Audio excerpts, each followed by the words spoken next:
बहुत समय पहले की बात है। कपिल वस्तु नगर में एक युवक रहता था। वह एक युवती से प्रेम करता था। युवती सुंदर और समझदार थी।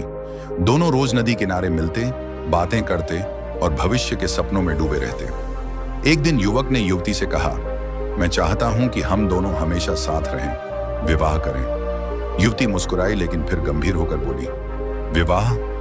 यह प्रेम की परीक्षा है। क्या तुम तैयार हो? युवक ने आत्मविश्वास से कहा, हाँ बिल्कुल। लेकिन कुछ ही दिनों में आसपास की दुनिया बदलने लगी। तभी खबर आई कि बुद्ध पास के गांव में आए हैं। लोग कहते थे कि वह हर समस्या का समाधान बताते हैं। युवक का मन बेचैन हो उठा। वह युवती के साथ वहां पहुंचा। वहां बड़ी संख्या में लोग बुद्ध की बातें सुनने आए थे। वातावरण शांत था और बुद्ध ध्यान में बैठे थे, पर उनकी आंखों में गहराई थी।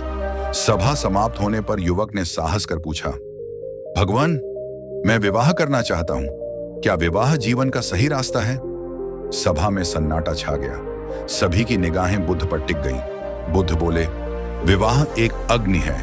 कोई नहीं जानता कि उसमें प्रवेश करने पर वह जल उठेगा या प्रकाश देगा। विवाह में दो लोग साथ आते हैं, पर उनके अहम भी साथ आते हैं। जब प्रेम स्वतंत्र होता है तो वह खिलता है, लेकिन जब प्रेम पर अधिकार का बोझ आता है तो वह दुख का कारण बन जाता है। तुम सोचते हो कि विवाह से सुख मिलेगा, पर याद रखो, सुख किसी और से मांगोगे तो दुख का बीज बन जाएगा। सभा में लोग चुप थे। युवक ने कांपते स्वर में पूछा, तो क्या आप विवाह के विरोधी हैं? बुद्ध मुस्कुराए, मैं प्रेम का विरोध नहीं करता, पर बंधन का विरोध करता हूं। पहले अपने मन को जानो। यदि मन खाली है, अपेक्षाओं और अधिकार से भरा है, तो विवाह तुम्हें और अधिक अकेला कर देगा। तभी किसी ने पूछा, भगवान, आपने भी तो विवाह किया था। आपकी पत्नी यशोधरा और पुत्र राहुल थे। फिर आप विवाह से सावधान क्यों करते हैं? बुद्ध की आंखों में क्षण भर के लिए गहराई आई। उन्होंने कहा, हाँ, मैंने विवाह किया था। तब मैं नहीं समझता था कि केवल सुंदर जीवन ही पूर्णता नहीं है। मैं सोचता था कि पत्नी और पुत्र के साथ जीवन खुशियों से भर जाएगा। पर रातों में मुझे बेचैनी घेर लेती थी। मैं खुद को नहीं जानता था, तो उन्हें कैसे जानता? जब मैंने घर छोड़ा, लोगों ने कहा मैं निर्दयी हूं, पर सच ये है कि मैंने पहले अपने भ्रम को छोड़ा। मैंने अपने मन के झूठ को पहचाना और सच्चाई की तलाश की। युवक की आंखें भर आईं। उसने धीरे से पूछा, तो क्या मुझे विवाह नहीं करना चाहिए? बुद्ध ने जवाब दिया, निर्णय तुम्हारा है। विवाह तभी करो जब तुम भीतर से संतुलित हो, अपेक्षाओं से मुक्त हो और प्रेम में अधिकार की जगह विश्वास हो। अगर तुम युवती को स्वतंत्र छोड़ सकते हो, तभी विवाह करो, वरना विवाह सुंदर बंधन नहीं, सुनहरा पिंजरा बन सकता है। युवक ने यह सब युवती को बताया।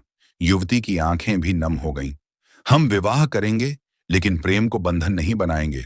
हम हर दिन एक दूसरे को अपने मन से चुनेंगे, किसी सामाजिक दबाव से नहीं। उन दोनों का विवाह एक रस्म नहीं, एक संकल्प बन गया।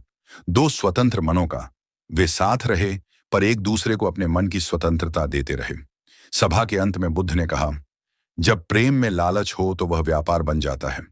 जब प्रेम में भय हो तो वह गुलामी बन जाता है। लेकिन जब प्रेम में केवल समर्पण हो तो वह ध्यान बन जाता है। विवाह करने से पहले प्रेम को पहचानो और प्रेम से पहले अपने मन को जानो। तभी जीवन का रास्ता सुख और शांति से भरेगा। ऐसी ही इंटरेस्टिंग स्टोरीज को सुनने के लिए हमें फॉलो करें और हमें अपनी राय कमेंट बॉक्स में बताएं।